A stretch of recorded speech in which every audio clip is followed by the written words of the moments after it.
Tonight, we drift into an age before stars, before mountains, before the first breath of wind. There was only stillness, an endless, silent gulf that stretched between frost and flame. In that deep and formless void, nothing yet lived, but everything waited. It was the pause before creation, the breath before the world began.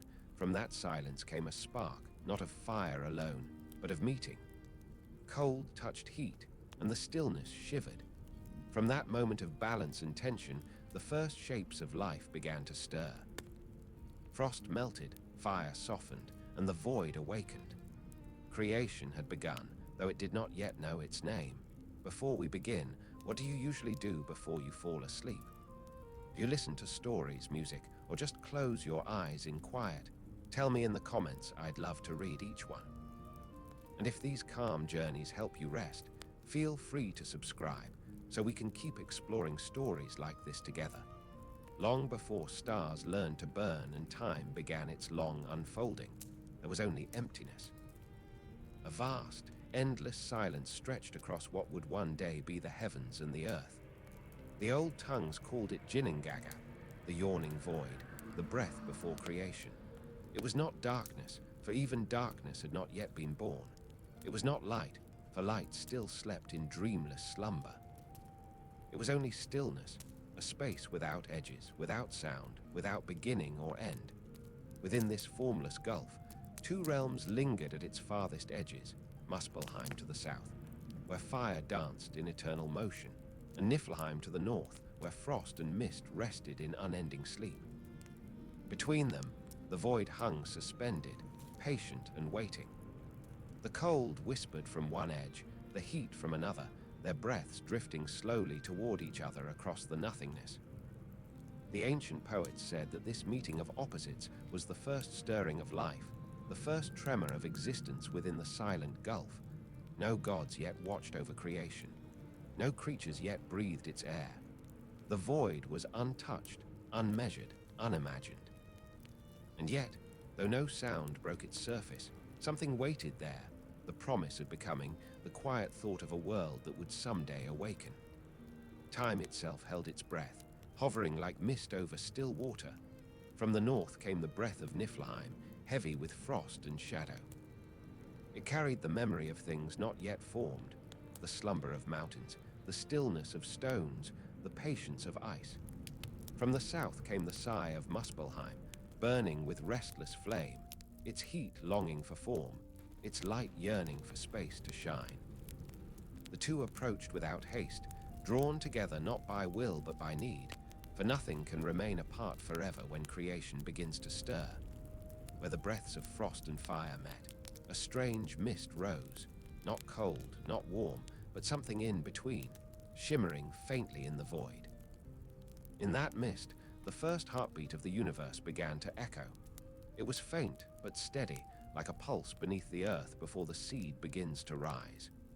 The void trembled gently, not in fear but in awakening.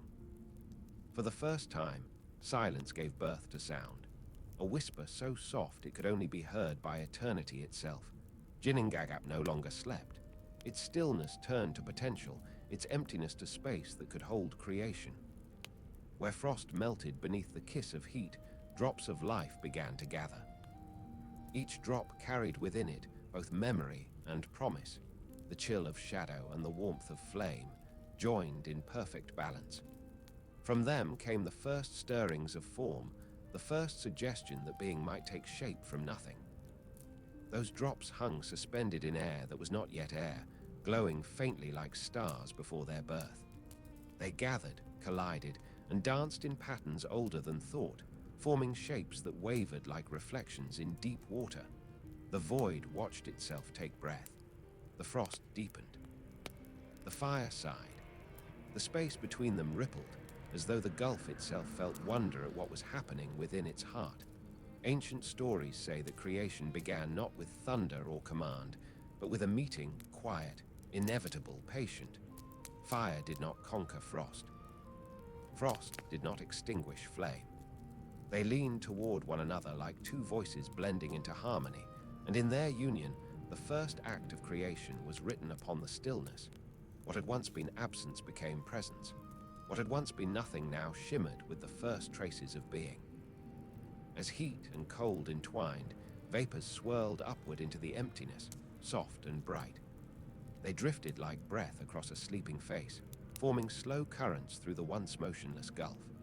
These currents twisted and turned, spiraling like unseen rivers, flowing through the unformed world. Creation was not yet alive, but it was awake, aware of itself for the first time. And in that awareness, it began to dream. The dream was not one of shapes or sounds or colors, for those did not yet exist. It was a dream of longing, a desire to move, to expand, to become.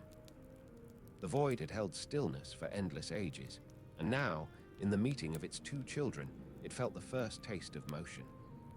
Where fire's warmth met frost's breath, light flickered like the spark of distant dawn. Where cold gathered strength, shadows coiled gently around the growing light, shaping it, tempering it. In the farthest reaches of Ginnungagap, the borders of Muspelheim glowed faintly, their edges moving like waves of molten color. From there came sparks of living flame that danced into the mist, glowing like stars in the making. Some vanished into the cold, swallowed by frost, their light fading into pale reflection. Others clung to the mist and cooled, forming droplets that glistened with strange light. And where these fell, they joined the frost below, setting in motion the great birth that would follow. The ancient skalds said that the void was never empty, it merely waited for harmony. And now that harmony had arrived, a rhythm began to echo through the unshaped space, the pulse of beginnings. Each ripple of mist, each spark of warmth, each flake of frost carried the story of what would become worlds, gods, and living souls. Creation unfolded not with command but with breath, not with roar but with sigh. Time, still uncertain of itself, began to flow like a slow river. The gulf widened, not in distance but in depth. Within that growing space, the mist thickened, glowing faintly in the strange half-light. And from it, the seeds of all that would ever be were carried forward, unseen but waiting, cradled by the endless quiet that had become their mother. It is said that even now, at the edge of all things, Ginnungagap remains, not gone, but sleeping beneath creation, the pause that exists between one heartbeat and the next. Every world, every star, every breath of life still carries within it a memory of that first stillness, that first meeting of opposites. Fire still burns with longing for frost. Frost still waits for the warmth that once gave it form. And if one listens closely, in deep silence far from human noise, one might still hear it, the faint hum of that first awakening, the echo of nothing becoming something, the breath of creation still moving softly through the fabric of all that is. The void did not vanish when the world began. It became part of everything, the space between thoughts, the calm between storms, the stillness before dawn. Every silence carries a trace of Ginnungagap, and every beginning is its reflection. For creation was not born of sound or struggle, but of balance, the eternal dance between flame and frost, light and dark, movement and rest. The world was not yet shaped, but its heartbeat had begun. The stillness within Ginnungagap deepened, but it was no longer empty. The mists that had gathered between frost and flame began to shimmer with faint light, each wisp curling like breath from unseen lungs. The meeting of Niflheim and Muspelheim continued its slow and endless dance, fire sighing into cold, cold melting into warmth, each giving something of itself to the other. And in that quiet exchange, creation took its first shape. From the mist that hung heavy over the void, drops began to fall, not of water, not of fire, but something between, glimmering softly as though each carried a secret within. The drops gathered, merging into forms uncertain at first, shifting like shadows cast upon mist. And then, from the quiet heart of that union, a great shape began to stir. It was slow, heavy, patient, a motion that carried the weight of eternity behind it. This was the first living being, born not of parents, but of balance itself. The old tales called him Ymir, ancestor of all giants, the first breath of life drawn in the vast emptiness. Ymir opened his eyes upon a world that had no sky, no ground, no direction to name. Around him, the mist swirled in endless motion, and the faint glow of Muspelheim touched his skin with warmth, while the frost of Niflheim cooled it in turn. He breathed, and his breath became clouds. He stirred, and his movement rippled through the mist like waves across still water. He was vast, yet gentle, powerful yet slow to awaken. For in him lived both fire and ice, the restless and the still, the warm and the cold, the first harmony born of opposites. But even Ymir, the first of beings, was not alone for long. From the melting ice that had given him form came something else, a great cow, Orthamla, radiant and calm, her breath warm as summer wind, her eyes deep as time. She moved through the void with quiet grace, her hooves never touching ground, for there was none. From her came the milk that nourished Ymir, flowing endlessly as the rivers that would one day shape the earth. Her presence was peace, her body the bridge between life and sustenance, her breath the rhythm of growth. She licked the frost-covered stones that still floated in the mists, and where her tongue touched, life awoke. The ancient stories say that the salt and rime upon those stones hid more than cold. They hid potential. And as Orthamla licked them day by day, the frost melted, and beneath it something stirred. Slowly, a form began to emerge, first hair, then skin, then the shape of a face. From ice, a being took shape. Very tall and strong, the first of the gods. He stood silent in the mist, his eyes opening to the same strange twilight that had greeted Ymir. The world had not yet learned to hold light or shadow, yet it held presence, and in that presence, Beri knew he lived. While Orthamla tended to Ymir and brought Beri from the frost, the void continued to shift and tremble with quiet creation. From Ymir's body came others, beings like himself, vast and strong, their forms rough as stone, their hearts wild as the winds that would someday sweep the mountains. These were the frost giants, his children, born from his sweat as he slept. They moved through the mist with heavy steps, unaware of the world they would inherit. The balance that had given life to Ymir now gave life to them, for creation could not stop once begun. It unfolded as naturally as dawn follows night, but the meeting of opposites is never without tension.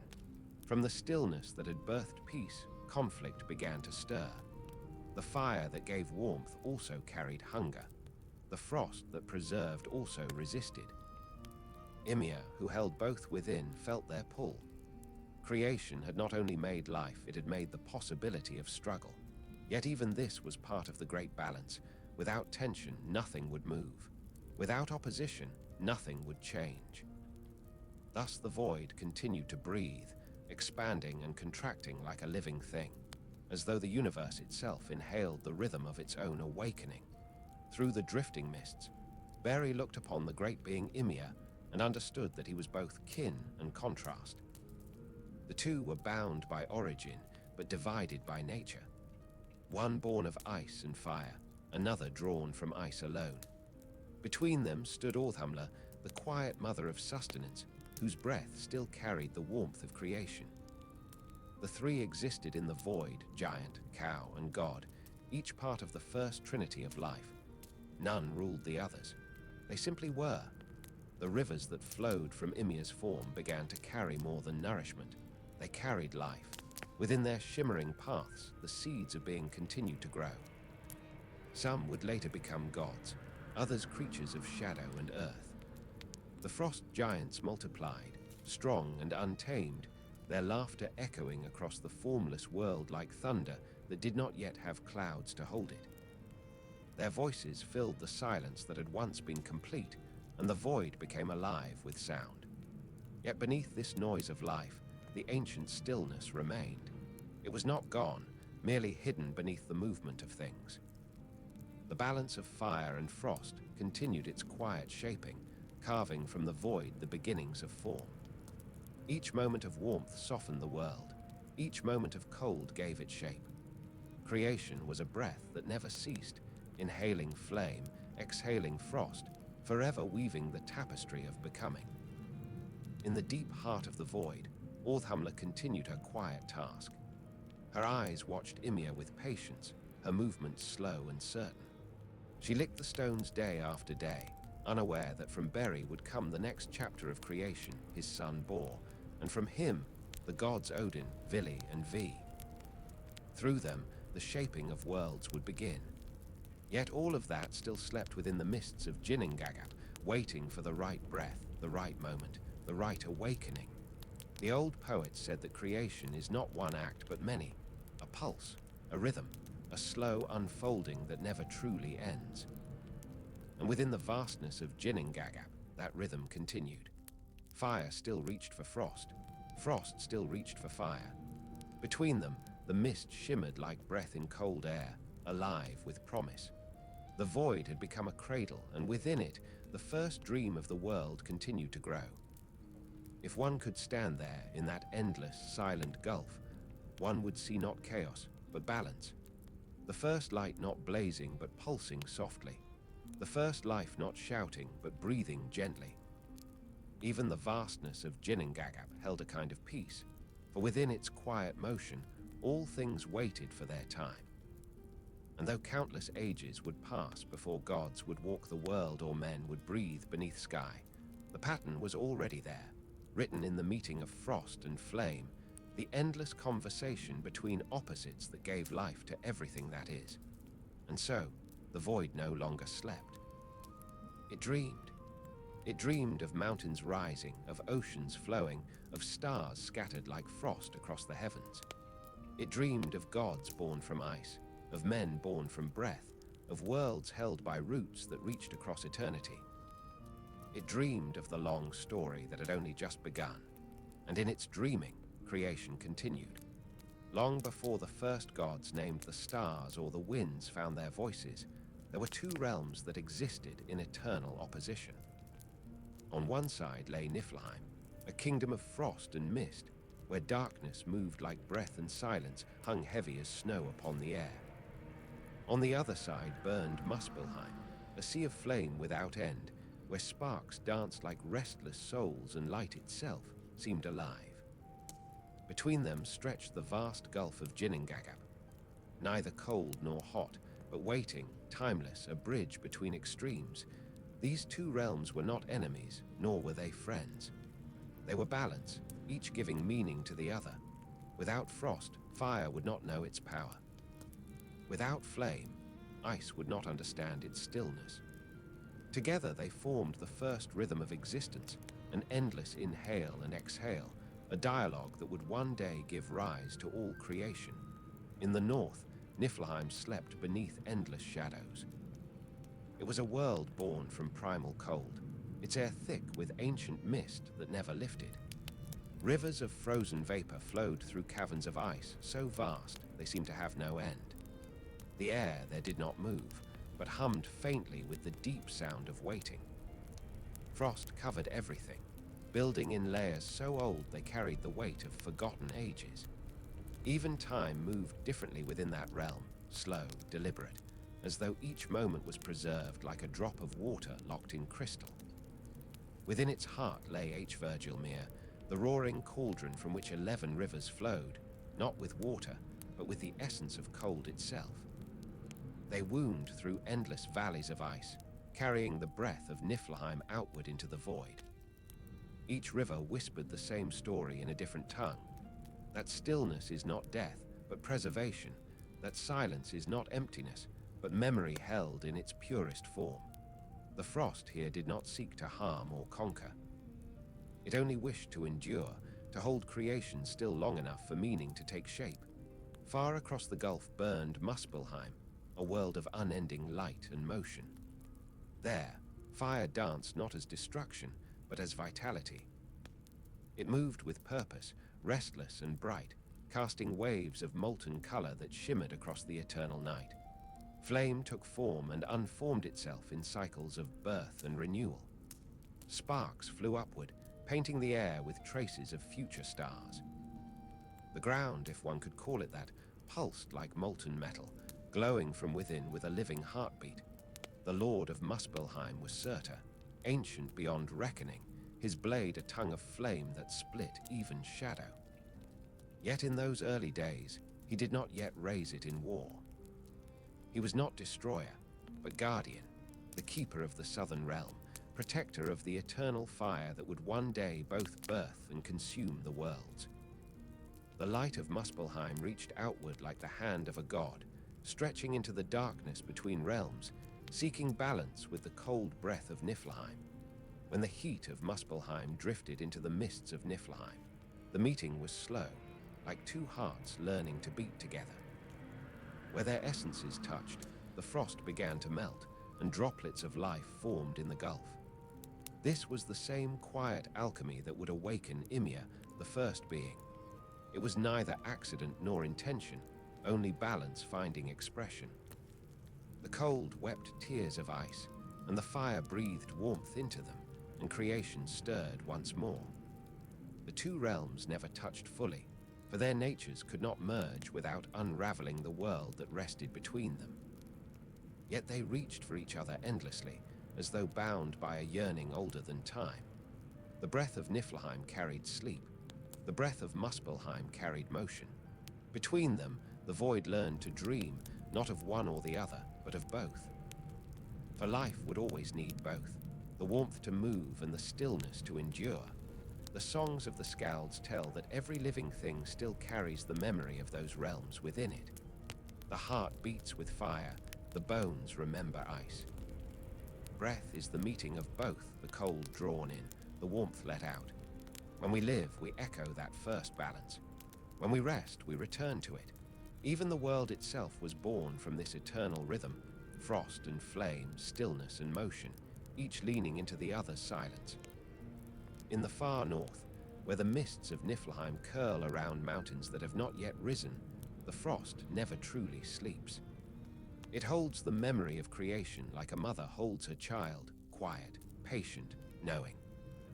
Beneath its surface, rivers hum with the faint vibration of potential, carrying whispers of life that has not yet taken form. If one could stand there, they would see no movement, yet feel something vast beneath the surface, a heartbeat slow as centuries. Meanwhile, Muspelheim burned in endless motion, and though its light never dimmed, it was not chaotic. Its flames moved with a strange grace, swirling in patterns too vast for eyes to follow. Each spark born, there was a seed of creation, carrying within it the essence of warmth and vitality that would one day give rise to stars, suns, and souls. Surtur watched them rise and fade, his eyes calm as if he knew the role his realm would one day play, not just in creation, but in its ending. For the flame that gives life must one day also cleanse, returning all things to stillness. Between these two realms lay the breath of possibility. The mists that rose from their meeting shimmered with unseen color, forming slow currents that drifted across Ginnungagap. Sometimes they glowed faintly, as though remembering the warmth of Muspelheim. Sometimes they froze into pale shapes, reflecting the touch of Niflheim. They moved without purpose, but with pattern, the first movement of what would one day become wind, tide, and time. The old storytellers said that Niflheim and Muspelheim were never meant to end each other, only to complete each other. They were not opposites in conflict, but partners in a dance so vast that mortals could only glimpse its edges. Fire gives warmth to the cold, cold gives rest to the fire. Without the frost, the flame would burn until nothing remained. Without the flame, the frost would hold the world forever still. Together, they create motion, change, and the long unfolding of story. And so, from their endless tension, the mists continued to rise, curling into the heart of Ginnungagap like the slow exhale of a sleeping world. Each breath of heat met each sigh of cold, and where they touched, the shimmer of life began to gather once more. The void that had been empty now sang with quiet movement, and the seeds of all worlds floated unseen through its depths. The balance was perfect, fragile, luminous, eternal. Fire breathed, frost answered, and the gulf between them became the cradle of all things. The gulf between frost and flame still shimmered with quiet motion. neither realm surrendering its nature to the other. Niflheim breathed out its slow, cold sighs, while Muspelheim answered with waves of fire that glowed like the heartbeat of some distant sun. Their breaths mingled in the endless expanse of Ginnungagap, shaping the mists that would become the first seeds of life. Yet the two realms remained apart, guardians of their own essence, each holding half of creation's truth. In Niflheim, silence ruled with a patience that no age could disturb. The rivers that flowed from Ymir wound through canyons of frozen mist, their waters more like memory than motion. Each drop shimmered faintly, carrying within it the echo of stillness. Frost clung to every surface, forming delicate patterns that reflected light that did not yet exist. Time moved there like slow breathing, every moment crystallizing before it could fade. Even the air seemed to sleep, suspended in the purity of its own calm. Those who have spoken of Niflheim since the dawn of story describe it not as lifeless, but as a place of eternal preservation. There, nothing rots, nothing burns, nothing fades. All remains as it was, locked in perfect reflection of itself. The frost is not cruel. It is thoughtful, contemplative, as though holding each fragment of creation until it is ready to wake. If sound ever touches its surface, it echoes for eternity, soft and distant, like a whisper carried through ice. Far away, across a distance that cannot be measured, Muspelheim burned with restless energy. Its fire roared not in anger, but in need, the need to move, to change, to create. The flames that danced there did not consume, they renewed. Sparks flew upward in vast spirals, bursting like stars in formation, only to fall again and be reborn. It was a world alive with motion, never still, never silent. The air trembled with heat, but within that tremble lived rhythm, the pulse of existence before form.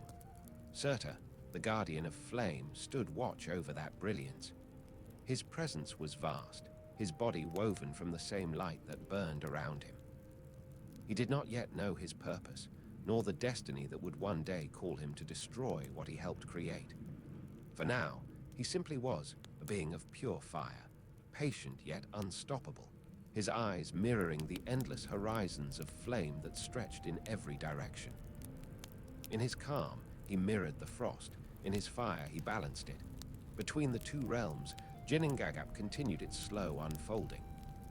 The mists thickened, curling upon themselves like waves in a sea of silence.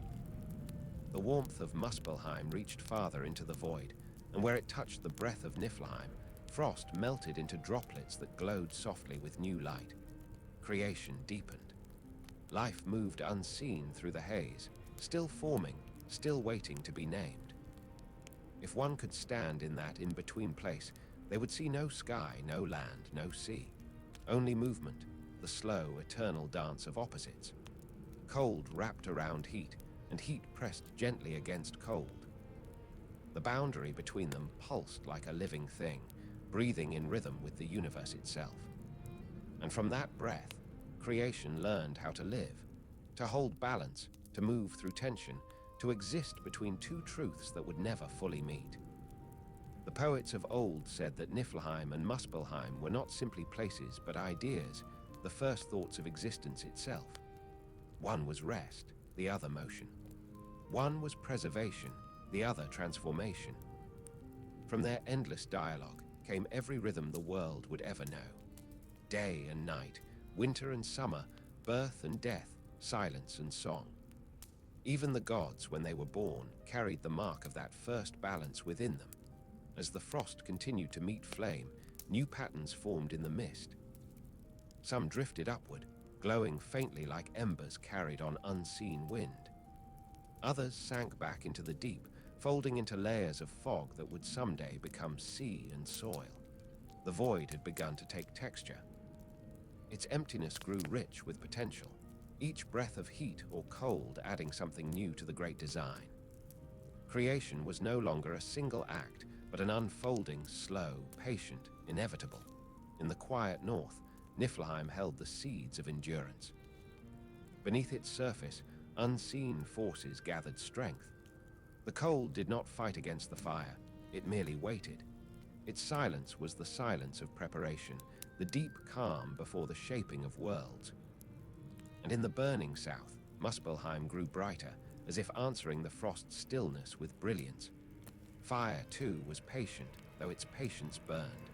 It did not yet know what it would forge, but it felt the pull toward creation. Thus, between the two realms, the mists continued to rise. They swirled like thought before language, like memory before birth. And in that swirling, a rhythm grew stronger, a pulse that would one day give rise to gods, to mountains, to oceans, to all that lives. The void was no longer silent, it hummed with becoming.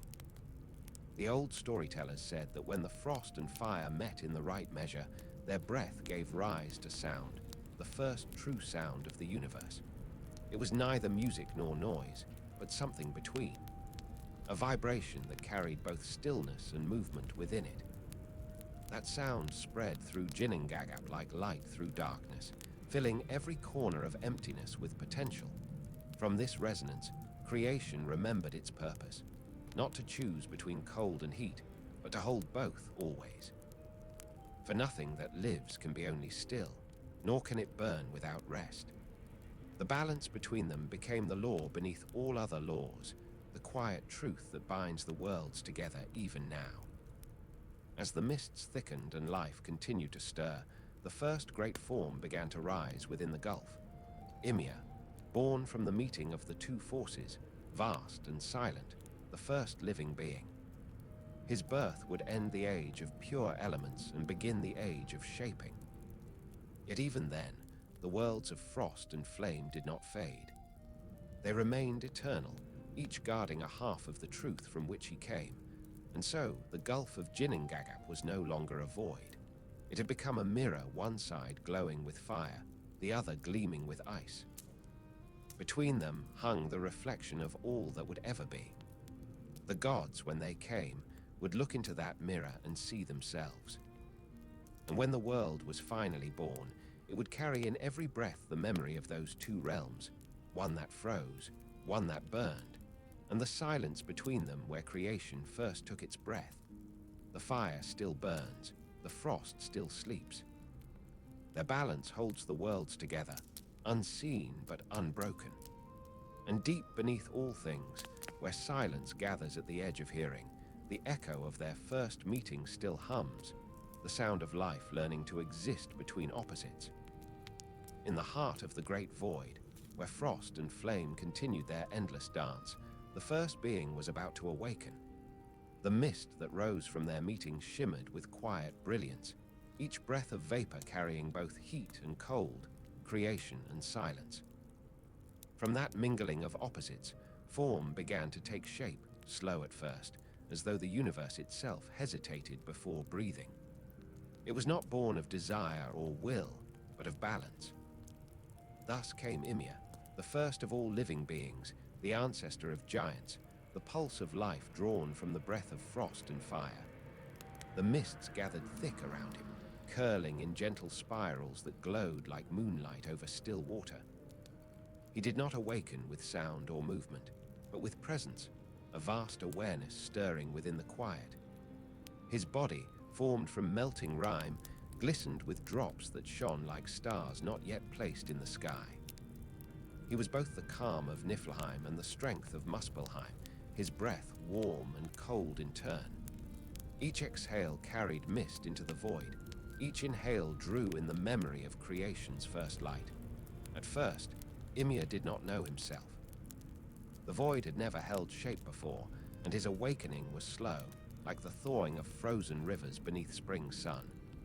He stretched, and with each motion, the mists moved in rhythm with him, answering as though recognizing their source. When he breathed deeply, the air itself shifted.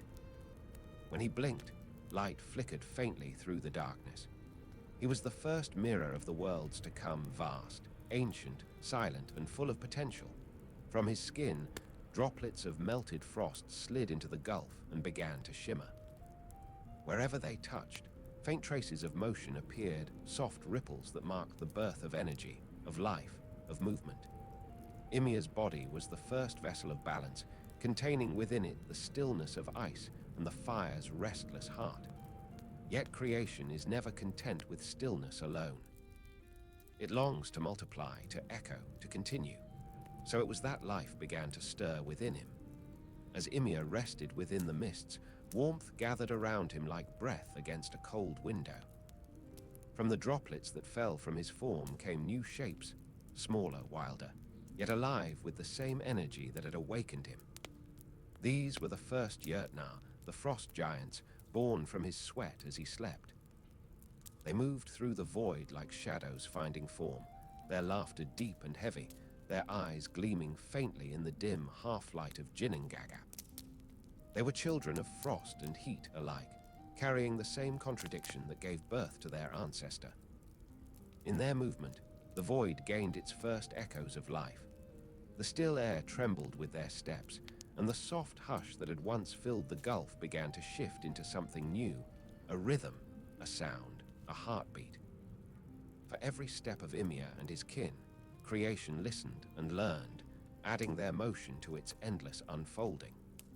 The frost giants did not know their place in the story yet. They only knew the freedom of existence and the wonder of being alive in a world still learning how to breathe. But Ymir's creation did not end with his children. From his form came rivers of life that flowed outward into the mists, shimmering with faint light. The heat of Muspelheim melted the frost around him, and from those waters came the nourishment that sustained all growing things. It was said that when Ymir opened his eyes fully, drops of melted ice fell from his lashes, and each drop carried a fragment of life, small and bright, drifting outward into the forming worlds. Yet even as he grew and the giants multiplied, Ymir remained alone in spirit. There was no speech, no sky, no song, only the endless murmur of mist and the faint hum of creation still building itself around him. He wandered through the gulf without direction, each step carving a ripple through the endless quiet. The void was his cradle, the frost his bed, the fire his breath. He belonged to both realms and to neither, a living bridge between chaos and order. In time, another being came into existence beside him, not of his body but of the same great union that had birthed him, Orthamla, the primordial cow. She emerged from the frost, her hide glimmering with frostlight, her breath a soft wind that warmed the air. Her steps did not disturb the mist, for she was harmony itself, the nourishing force that balanced Ymir's power. From her udders flowed 4 rivers of milk, pure and luminous, and these rivers sustained Ymir as he grew. He drank deeply, not in hunger but in need, for the act of creation consumes even as it gives. Each drop of her milk filled him with strength, and in return, his presence filled the void with warmth. Together they existed in perfect balance, one the sustainer, the other the sustained, both woven into the same eternal rhythm. From that harmony came stability, and from stability, the first hint of order began to form within the chaos. The ancient songs say that Orthamla also carried her own purpose. As she moved through the mists, she licked the frozen stones that floated near the borders of Niflheim. With each stroke of her tongue, the ice melted, and from beneath it something began to emerge. The first god, Beri, tall and radiant, drawn slowly from the frost by the patience of her touch. But that was still to come. For now, all the gulf knew was Ymir's breath, and Orthamla's quiet steps, the 2 eternal presences that shaped the newborn balance of life. Ymir, the giant of beginnings, looked upon the cow with wordless understanding. Though neither spoke, they were bound by the same silence that had given them form. When he breathed, she stirred. When she moved, his heart answered. Together, they maintained the fragile harmony of creation's dawn, a balance between force and care, hunger and giving, motion and calm. The frost giants continued to multiply around them, each one carrying a piece of their ancestors' strength. Their laughter rolled through the mists like distant thunder, shaking the silence that had once ruled Ginnungagap. Though they were born of balance, they did not yet understand it. They were raw, unshaped, full of the same restless fire that had awakened Ymir himself. Creation had given them power, but not wisdom. That would come later, when the gods rose to guide the world into form. Yet even amidst this growing motion, the void itself remained watchful. The mists that had once been empty now moved with purpose, swirling around Ymir like slow breath. The frost melted, the fire cooled, and the balance between them held steady, not fragile, but sacred. For in that meeting of opposites, the first living heart had begun to beat. And as Ymir closed his eyes in rest once more, his breath carried through the void like the tide of time itself, slow, endless, unbroken. Each exhale whispered creation forward, each inhale drew it inward again. Thus the cycle began, the eternal rise and fall, the rhythm that would echo through every world and every age to come. The stillness of Ginnungagap no longer held the silence it once knew. Around Ymir, the mists shimmered and moved as though guided by invisible wind.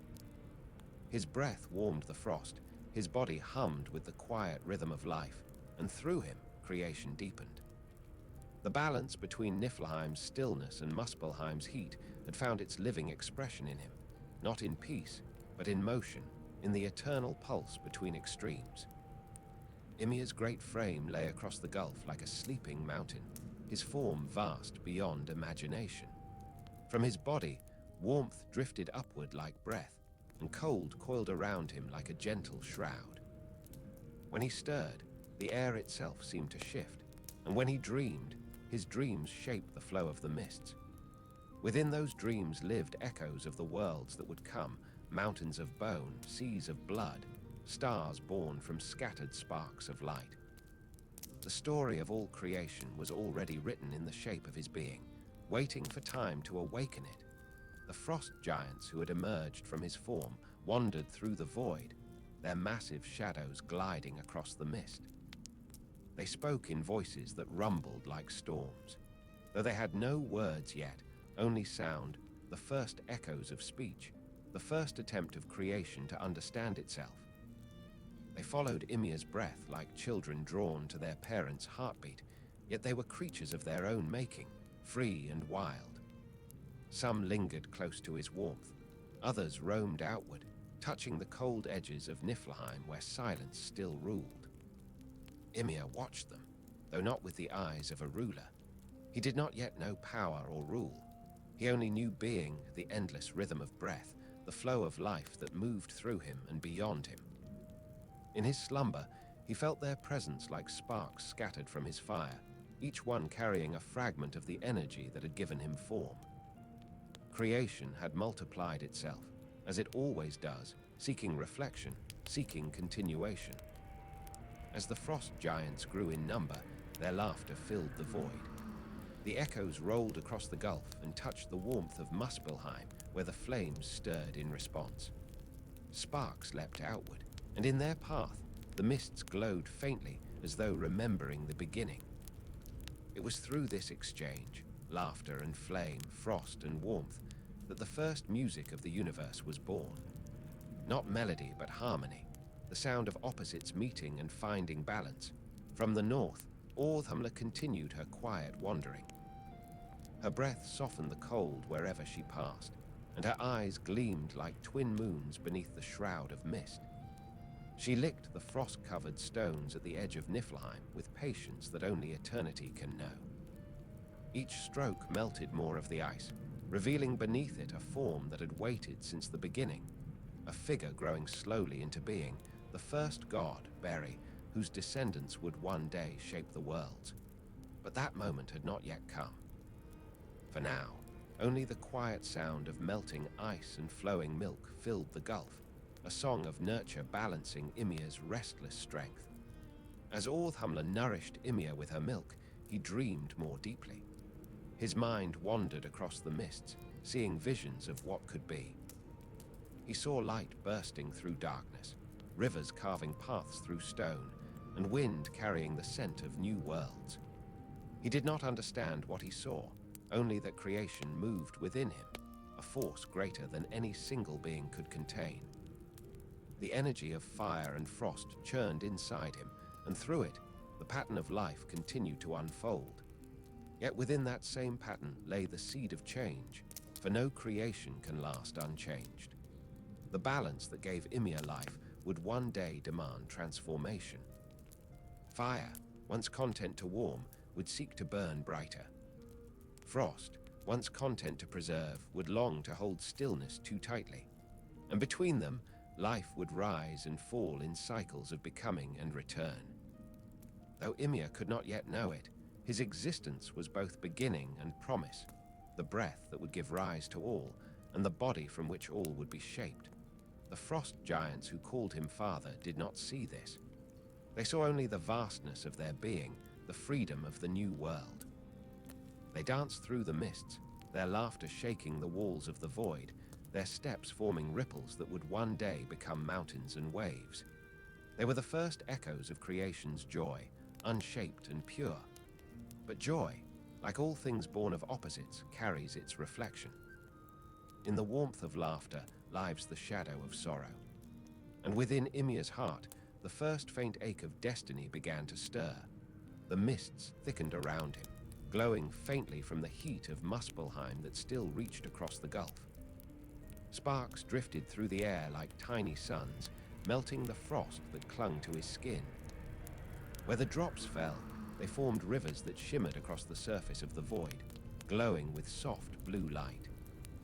These rivers carried the essence of both realms, the frost of Niflheim and the flame of Muspelheim, and through them flowed the memory of creation itself. It is said that when the gods were born, they drank from those waters and inherited the strength of both ice and fire. Time passed, though in those early days it had no name. Days and nights had not yet been divided. Seasons had not yet learned to turn. Yet the rhythm of creation pulsed onward, slow but steady. Each breath of Ymir, each step of the giants, each flicker of flame from the southern realm brought more form to the formless. The void was no longer silent. It hummed with the sound of life stretching itself awake. Ymir began to stir more often, his movement shaping the mists around him into vast currents. When he turned, the frost shivered into great sheets of ice that drifted like floating lands. When he exhaled, his breath warmed the air into waves of fog that glowed with faint light. His body had become the first landscape, unformed yet immense, carrying within it the blueprint of the world that would one day be. Every motion of his limbs carved unseen paths through the mist, and every drop that fell from him carried the potential of mountains, oceans, and stars. And still, through it all, Orthamla remained. Her patience did not waver. Her movement was gentle, her purpose clear. She fed Ymir not only with milk, but with peace, her presence anchoring the chaos that surrounded them both. It was through her that life found rhythm, and through him that it found shape. Together they kept the void alive, neither yielding nor fading, sustaining the fragile harmony that creation had become. Thus, in the still heart of the universe, between frost and flame, Ymir slept and woke and dreamed again. Around him, the mists moved like breath. Above him, the sparks of Muspelheim glowed faintly through the haze. Beneath him, the frozen rivers of Niflheim pulsed with slow, steady power. And through all of it, the pulse of life, soft, ancient, eternal, continued its song. Creation did not roar, it whispered. It whispered through the breath of a giant and the steps of a cow, through the drift of mist and the melting of frost. It whispered that every ending begins as a birth, and every birth carries its ending within. Ymir's story was not yet finished, but the world was already dreaming of him. Before the first dawn, before sky and soil were named, there moved a gentle being through the mists of Ginnungagap. Her name was Orthamla, the nourishing one, born of frost and silence, shaped by the breath of creation itself. Where Ymir was vast and restless, she was calm and steady, her presence a quiet hymn against the endless hum of the void. Her hide glistened faintly in the dim glow of Muspelheim's faraway fires, and wherever she passed, the cold softened, as though the world itself bowed to the peace she carried. She walked without sound. The mists parted for her, and where her hooves touched, the frost did not break, it shimmered, as if remembering her passage. Her breath drifted in gentle waves, filling the still air with warmth that did not burn. She was life in its gentlest form, the quiet balance to creation's storm. In her, the forces of frost and flame found harmony. Her body carried both stillness and movement, both rest and renewal. From her udders flowed 4 streams of milk, bright as starlight, pure as the first snow. They drifted across the mists in white ribbons, curling and glowing softly through the dark gulf. These were the first rivers of nourishment, and their flow sustained Ymir, the first being, as he lay dreaming in the half-light. The great giant drank deeply, not out of hunger, but by instinct, for the act of existence demands balance, and the milk of Orthamla was that balance made flesh. It was life giving itself to life, a circle of sustenance that had no beginning and no end. As Ymir drank, strength gathered in his limbs, and creation stirred more deeply. But Orthamla did not look to him for purpose. Her task was greater than care for one. She moved through the mists as if following a rhythm older than any heart, the rhythm of creation itself. Every breath she drew was part of the world's first song. Her silence was not emptiness, but reverence. She existed to nourish, to bring forth what lay hidden within the frost.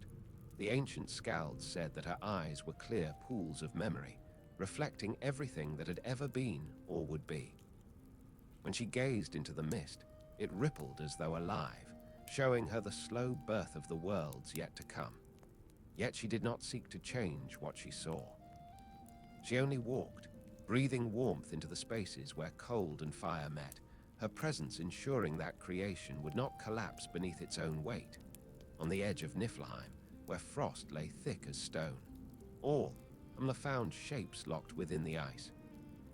They were faint at first, like shadows behind glass, forms sleeping beneath ages of frozen silence. She lowered her head and began to lick the ice, her tongue moving with patient rhythm. The frost melted where she touched, revealing the faint glimmer of hair. She continued, unhurried, her warmth dissolving layers of ice older than thought. After a day, the outline of a face appeared, calm, strong, and waiting. After another, shoulders and arms emerged, carved by her care. On the third, the form stepped forth fully, alive, breathing the first true breath of will. This was Beri, the first of the gods, drawn not from chaos but from devotion. His creation was not violent nor sudden. It was gentle, born from patience and touch. Orthamla, through her quiet labor, had awakened divinity from the frozen silence. In that act, the pattern of the world was written. Life emerges not only through fire, but through care, not only through power, but through nurturing. Beri stood in the mist, his eyes wide with wonder. Around him stretched the endless gulf, shimmering with cold light. He looked upon Orthamla and bowed his head, for he knew without words that her act had given him more than life. It had given him purpose. From his blood would one day come gods, and through them, the shaping of all things. Yet in that first moment, there was no thought of destiny. There was only stillness, 2 beings meeting in the quiet heart of creation, one giving, one awakening, both bound by the same breath. Ymir watched from afar, his vast eyes half open, half dreaming. He saw the god rise from the ice and felt the faint pull of change within the balance. The world that had belonged only to him and Orthamla now held another force, not born of frost or flame, but of something new, will. It was a seed of difference, and though Ymir did not yet understand it, he felt its echo in the slow rhythm of his heart. The silence of creation was beginning to fracture into voices. Orthamla continued her quiet tending. She neither sought praise nor feared the shifting balance. The universe was vast beyond her knowing, yet her purpose remained simple, to nourish what needed life, to awaken what slept. Her rivers continued to flow, gliding through the mists, leaving faint trails of light that would one day become the rivers of the worlds. The air around her shimmered with the memory of her warmth, as though even the void itself was grateful for her touch. In her presence, the frost softened but did not vanish, the fire calmed but did not fade. balance remained. She was the breath between opposites, the quiet mercy that kept them from consuming one another. Without her, creation might have shattered in its first trembling attempt to be. With her, it endured, not in triumph, but in harmony. The poets spoke of her as the mother of gentleness, the first healer, the spirit that moves unseen through all living things. They said that every act of care in the ages that followed, every mother feeding a child, every hand offering comfort, every creature tending another, carried the spark of Orthamla's first gift. Her name became the whisper beneath kindness, the memory within compassion. For she did not build worlds or forge stars, she sustained them, and in doing so, she became their quiet foundation. Even now, the world remembers her. When the first snow melts beneath the warmth of spring, it is her touch that softens it. When rivers break through winter's hold, it is her patience returning. When light and dark share the sky at dawn, it is her breath that joins them. She was the still hand in creation's wildness, the calm heart of the beginning, and though she is gone from sight, her rivers never cease to flow. They became the lifeblood of the cosmos, running unseen through the roots of Yggdrasil, the world tree yet to be named. Every drop carries her memory. That creation, for all its power and grandeur, endures because something soft and kind once walked through the mist and gave without asking to be known. In the quiet that followed her work, the frost and fire sighed together, and for a moment, even the vastness of Ginnungagap felt at peace. The light within the void grew softer, as though the mists themselves wished to rest after the labors of creation. Yet Orthamla moved still, her slow steps tracing unseen circles in the frost. Around her, the rivers of milk glowed with quiet warmth, winding through the air like threads of pale light. Wherever they touched, the mists thickened, shimmered, and breathed. Her presence carried no sound, no weight, and yet the gulf felt less vast because of her. In the stillness, she became the rhythm of creation, unhurried, eternal. Ymir lay nearby, the great shape of his body resting across the haze like a mountain half submerged in cloud. He breathed deeply, the sound echoing through the void like the tide rolling across an unseen shore. Each breath he drew carried with it the warmth Orthamla gave, her milk sustaining him as his form continued to change. In him, the frost and fire mingled, their endless tension made whole. Through her, that balance found peace. The old songs say that Ymir would have perished without her gift, that even the mightiest being needs something gentler to endure. Power alone could not sustain him, it could only exhaust. Orthamla's rivers of nourishment gave creation its endurance, not just the strength to exist, but the patience to continue. For all the wildness and wonder of the new world, it was her calm that kept it from unraveling. She walked through the mist, and the frost parted before her, whispering as it melted. Where her breath touched the air, small lights flickered into being, sparks of warmth that drifted upward like seeds caught in an unseen wind. The void watched her, silent but aware, as though even the emptiness knew it was witnessing something sacred. Creation was not always a matter of flame or storm. Sometimes it was a quiet step, a steady rhythm, a gentle persistence that refused to fade.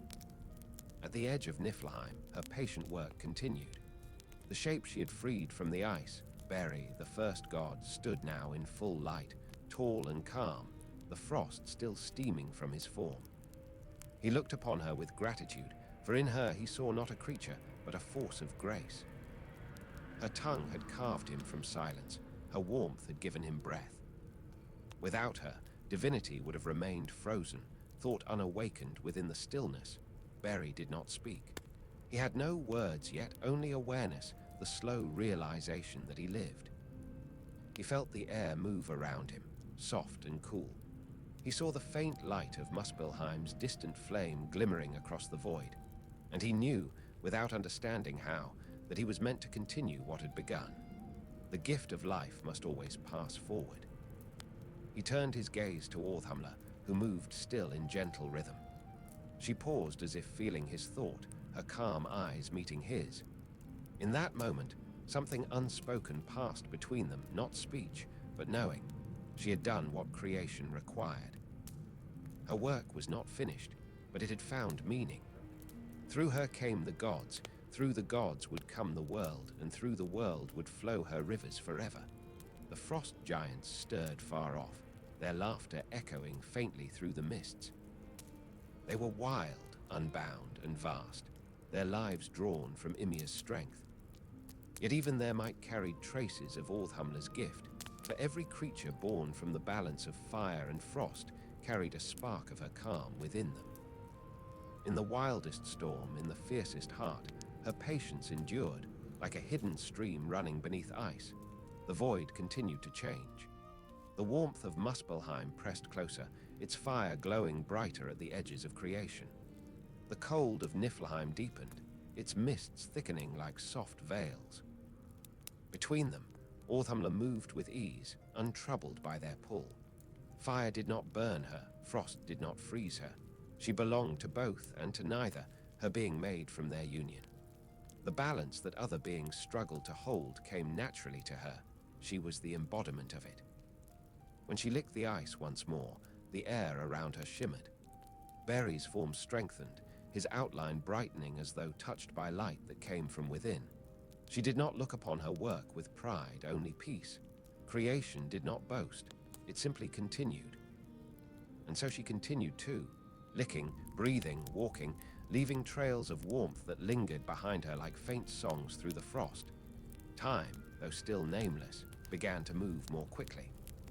The first motions of the cosmos had begun, slow at first, but steady. The mists swirled into shapes, gathering hints of color, of movement, of form. Where Orthamla passed, creation grew clearer, more defined. She was the mother of order, shaping the unshaped through gentleness. She taught the void that calm could be as powerful as fire, and that warmth could live even in the heart of endless cold. The rivers she gave did not fade when she rested. They continued to flow through the mist, carrying with them the pulse of life. When they met Ymir's shadow, they glowed brighter, lighting the path between him and the new god who had awakened. It was as if the universe itself had drawn a bridge between the first being of chaos and the first being of order, a bridge made of her milk, of her patience, of her eternal giving. In the far reaches of the void, faint lights began to appear, the first signs of the worlds that would one day form. They flickered like lanterns behind gauze, their glow fragile but steady. The void was learning how to hold light. And somewhere within it, Orthamla paused, lifting her head as though listening. The silence had changed. It was no longer the empty stillness of before. It was full of motion, of sound, of breath. She had done her part in transforming nothing into something. As the mists thickened again, she turned and began her slow journey through them, her body casting a faint glow as she passed. Ymir stirred, murmuring in his sleep. Barry stood watching, his gaze following her as she disappeared into the distance, her rivers flowing long after she had gone. The gods who would come after him would never see her, but they would feel her in every act of creation, in every pulse of life that nourishes instead of destroys. She would not live forever, for even the eternal must one day return to the stillness from which it came. Yet her essence could never vanish. It sank deep into the heart of the forming worlds, becoming the unseen breath within every living thing. The warmth of mothers, the kindness of strangers, the calm that follows storms, all carry her memory. She was the heart of gentleness within the great power of creation, the whisper that reminds the world that even gods were born from care. And so the mists closed behind her, soft and endless. The gulf grew quiet once more, holding within it all that had been born from her touch. Frost deepened, fire glowed, and between them life continued to hum, its rhythm steady as her steps once were. Even now, when the world lies silent beneath snow, or when rivers break through ice in the thaw of spring, her breath can still be felt. It moves through time unnoticed, but always there, the promise that kindness once given never fades. And in that truth, creation rests. From the slow thaw of the ancient frost came the first light of awareness. It was faint, like dawn seen through mist, but steady, a quiet gleam born not from fire, but from awakening. In the far reaches of Ginnungagap, where Orthamla had licked the ice smooth with her patient touch, something more than life had emerged. It was will, thought, and memory. This was Beri, the first of the gods, the first being to rise not from the chaos of elements, but from purpose itself. He stood tall and radiant, his body gleaming faintly with frost's last trace. Around him, the air shimmered as though the void itself breathed in awe. He was neither fire nor ice, yet both lived within him. He was born of balance, a bridge between creation's opposites, the calm that followed fury, the order that rose from stillness. His first breath echoed through the silence like a promise. The frost listened. The flames quivered. The void itself seemed to steady. For a long time, Beri walked alone through the mist, his steps leaving faint trails of light across the dim expanse. He did not hunger, he did not sleep. His existence was quiet, contemplative. He looked upon Ymir, still resting in his great dream, and upon Orthamla, who moved through the void like a hymn. From them he learned the rhythm of existence, to create without conquest, to breathe without claiming. Yet within him stirred something new, something the world had not yet known. The impulse to shape, to form, to build meaning from what already was. The frost around him began to shimmer as he passed. He reached toward the air, and where his hand moved, mist condensed into faint shapes, patterns that dissolved before they could settle. He was not yet a maker, only a learner, tracing the limits of creation with each breath. Still, even the smallest movement of his will changed the air around him. The void responded to him as if it recognized him, the first of the divine line, born not of chaos, but of intention. Time drifted onward, unmeasured but felt. The mists that once moved without pattern began to form gentle spirals, following the rhythm of his steps. From his presence came warmth that did not burn, light that did not blind. Creation was learning through him, learning to take shape, to think, to reflect. But Beri was not content to be alone. Within him stirred the quiet ache of continuation, the desire to see his essence echoed in another. From this longing came the next thread of the great tapestry. From the depths of the mist, new forms began to stir, not from frost or fire, but from his very thought. They were not born as he was, but descended, carried within the flow of time. Through Ymir's endless dreaming, through Orthamla's patience, and through Beri's will, the pattern of inheritance began. From him came a son, Bor, strong and radiant, carrying the same spark of consciousness, but tempered by motion and vitality. Where Beri was reflection, Bor was movement, the first pulse of divine purpose in the still air of the cosmos. Bor's eyes held both calm and curiosity. He walked the mists as his father had, yet his steps carried more weight. He looked upon Ymir and saw not only a being, but possibility. He felt the quiet hum of the void, and heard within it a rhythm waiting to be shaped into music. He was drawn toward the distant fire of Muspelheim and the sleeping frost of Niflheim, as though the worlds were calling him to act. It was then, within that great silence between heartbeats, that he met Bisla, one of Ymir's kin, a daughter of the ancient frost giants.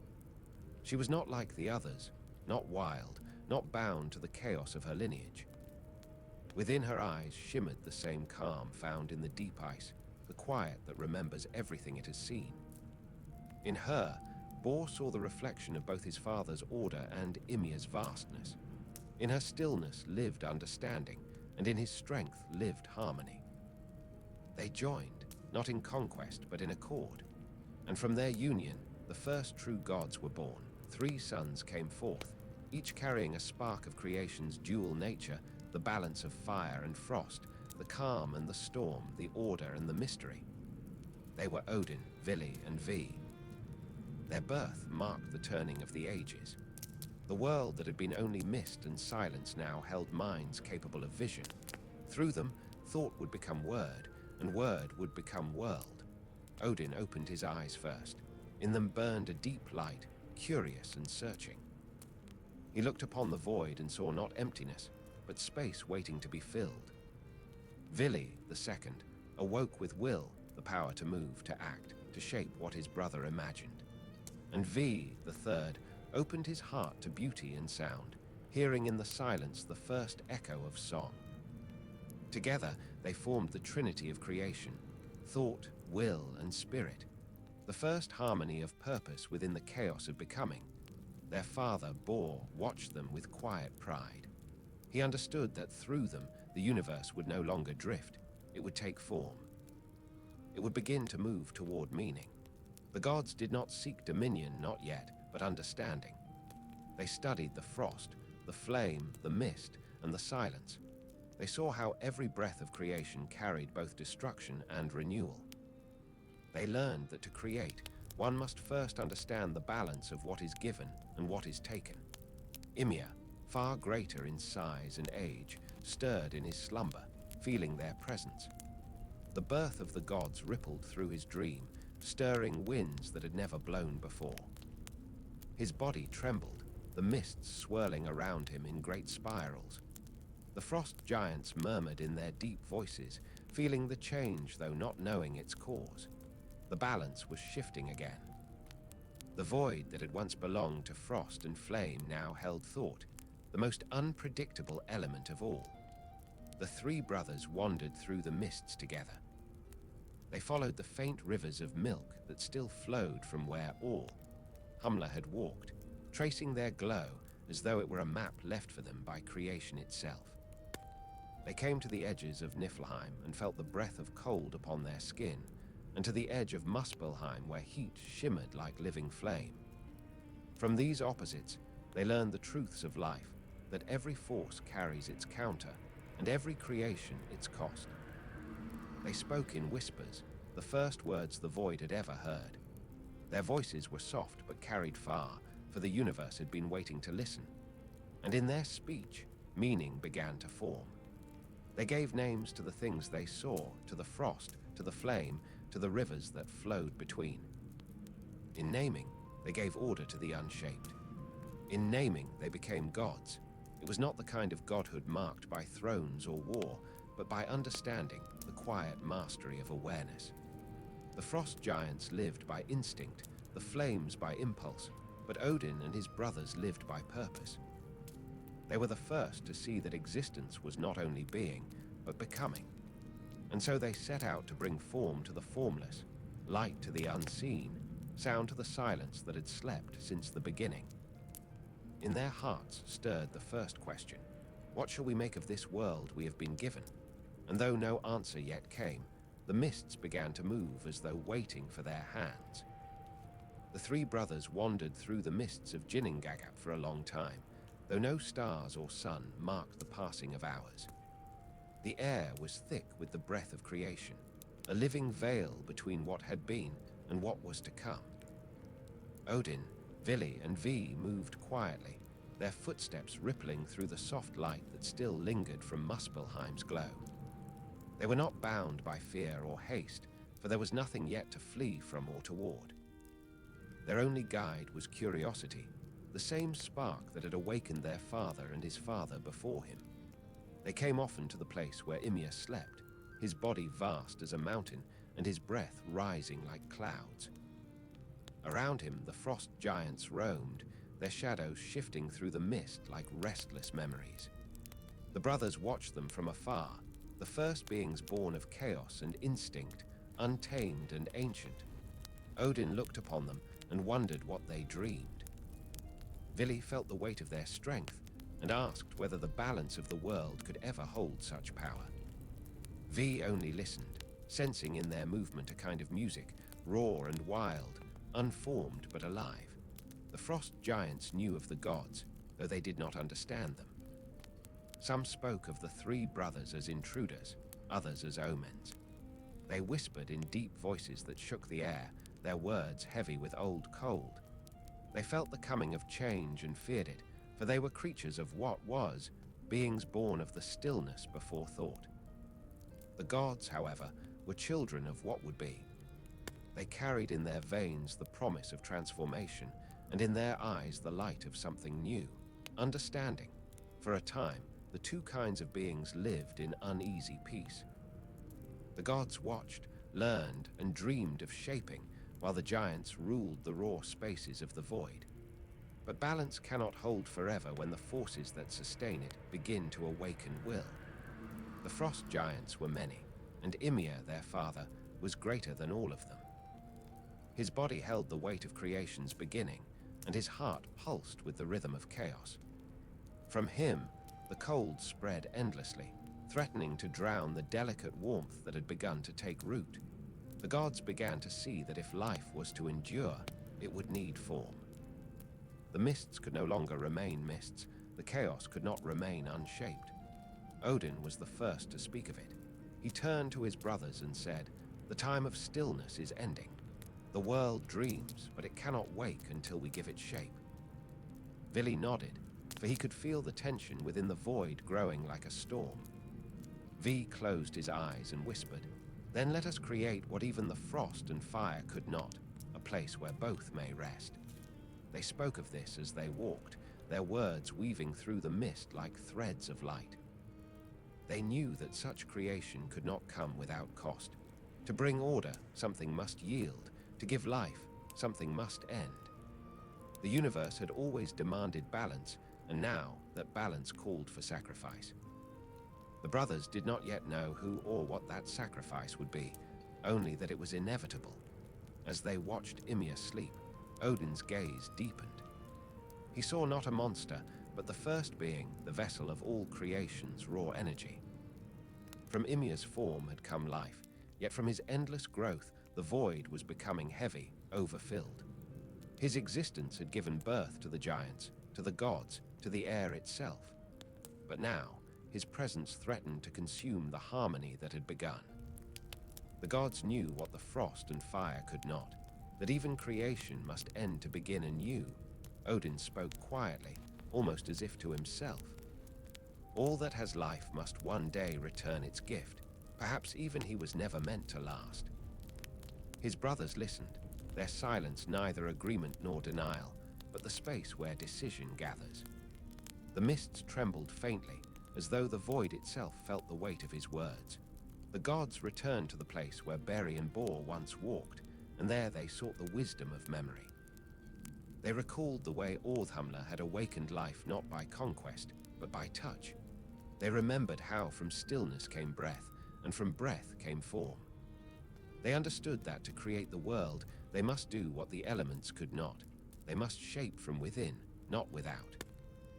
Odin lifted his gaze to the mists and saw within them visions of what might be. Land rising from the void, seas glittering beneath unseen skies, stars burning in ordered harmony.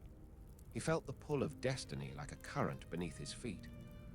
The frost and fire had met, but it was will that must now finish their work. Together, the brothers approached Ymir. His body loomed like a mountain range, his breath deep and slow. Around him, the frost giants watched from afar, their eyes glinting in the half-light. The gods moved without malice, for what they sought was not vengeance but creation. They understood that to build, they must first undo. And so, with the quiet resolve of those who act for the sake of life itself, they prepared to end the age of beginnings. Odin reached for the sword of light that had been born from Muspelheim's flame, a weapon not of wrath but of purpose. Its edge glowed softly, like dawn through mist. Vili steadied his brother's hand, his will aligning with the act. V, the youngest, closed his eyes and whispered a prayer for what was to come. In that moment, the mists held still. The frost ceased to move. Even the fire of Muspelheim flickered low. They struck, not in anger, but in sorrow. The void shuddered. The mists tore open like clouds before stormlight. From Ymir's body, rivers of warmth and light poured forth, flooding the gulf. His blood flowed like oceans newly born, and from his bones came the shape of land. The frost giants fled, crying out across the expanse, carrying with them the grief of the first ending. Yet even in their sorrow, creation sang. For from death came form, from chaos came order, From silence came the sound of the world's first heartbeat. As Ymir's vast body settled, the brothers stood over him, their faces lit by the glow of the new world they had made. They did not speak, for there were no words yet for creation's burden. The mists began to clear, revealing the faint shimmer of what would one day be sky.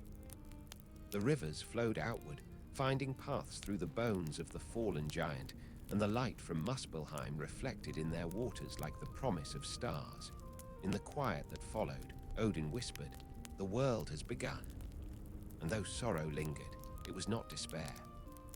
The brothers knew that what they had done was not destruction, but transformation, the turning of one age into another. For even Ymir's death was a continuation of the same song that had begun when frost met flame. The first gods had fulfilled their purpose. The void was no longer empty. It was awake, and in that awakening, the story of all worlds began to unfold. In the ages before time learned to count itself, the breath of creation still lingered across the mists.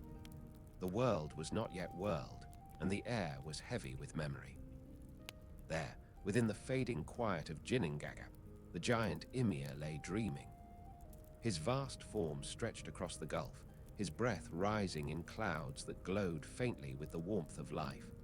The frost still clung to his skin, and the remnants of Muspelheim's fire still pulsed in his veins.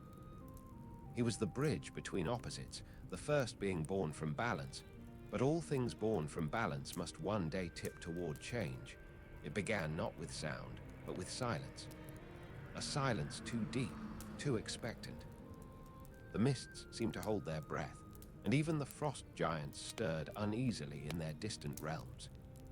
They felt it, the slow shifting of fate beneath the stillness, the gathering of will that had never before existed in the void. The three brothers, Odin, Vili, and Vi, stood at the edge of Ymir's shadow. The light from Muspelheim flickered against their faces, and in their eyes burned the knowledge that the time of beginnings was over. They looked upon Ymir with reverence, not hatred. He was not their enemy, but their origin, the first shape in the formless expanse, the being through whom life had learned to exist. Yet in his vastness, there was too much chaos.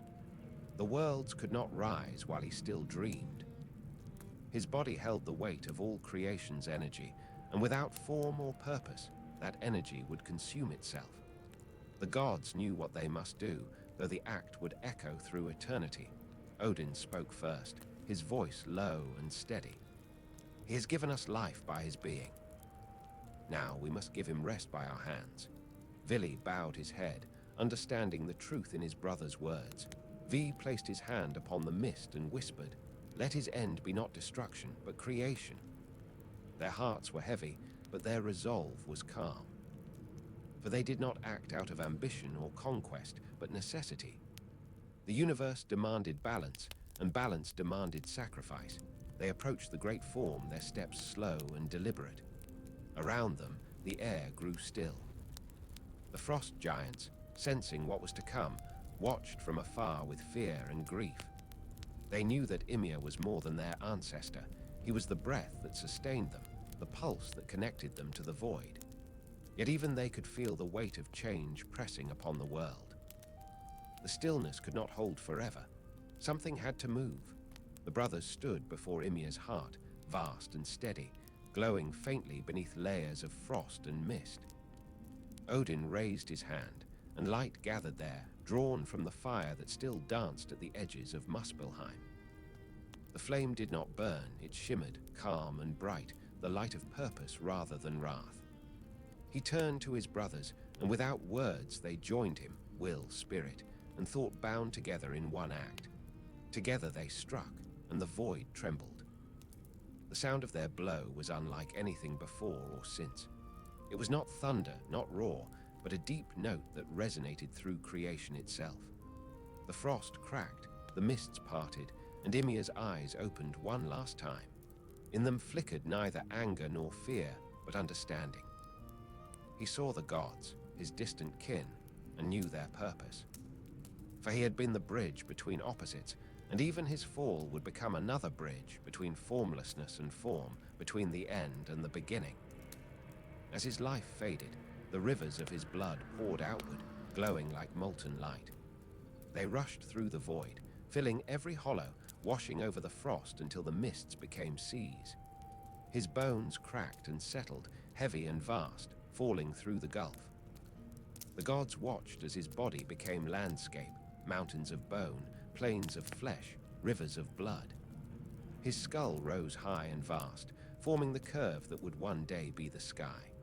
From his hair flowed forests, soft and dark, whispering with unseen wind. The first breath of the world exhaled through him. The frost giants cried out, their voices shaking the newborn land. Some fled to the farthest edges of the mists, seeking refuge from what they could not undo. Others fell in sorrow, their tears freezing into the cold rivers that still ran from Ymir's veins. Yet even in their grief, they could not deny the beauty of what was forming. The formless had become shaped. The endless had become finite. The dream had become real. The gods stood among the rising land and watched as light began to shimmer across the waters.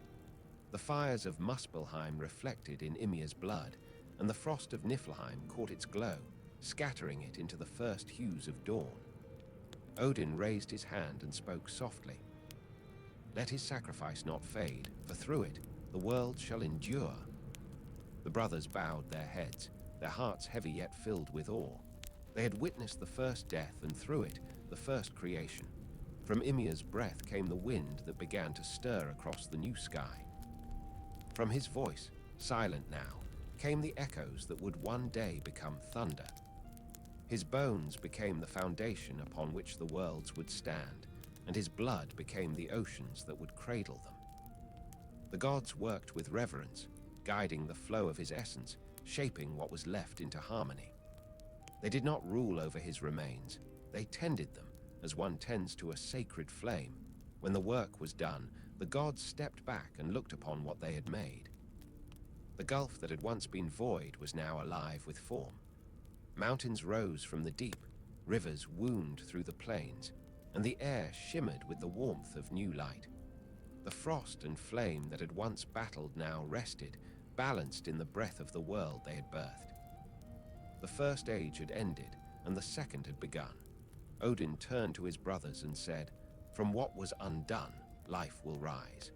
Let his memory never fade, for we are bound to it. We are his continuation." Vili nodded, his eyes on the distant horizon, where the mists glowed faintly like an unspoken promise. Vi knelt beside the flowing river of Ymir's blood and touched it gently. "He was the first dream," he whispered, "and through us that dream shall go on." They stood together in silence, the three brothers at the dawn of the world.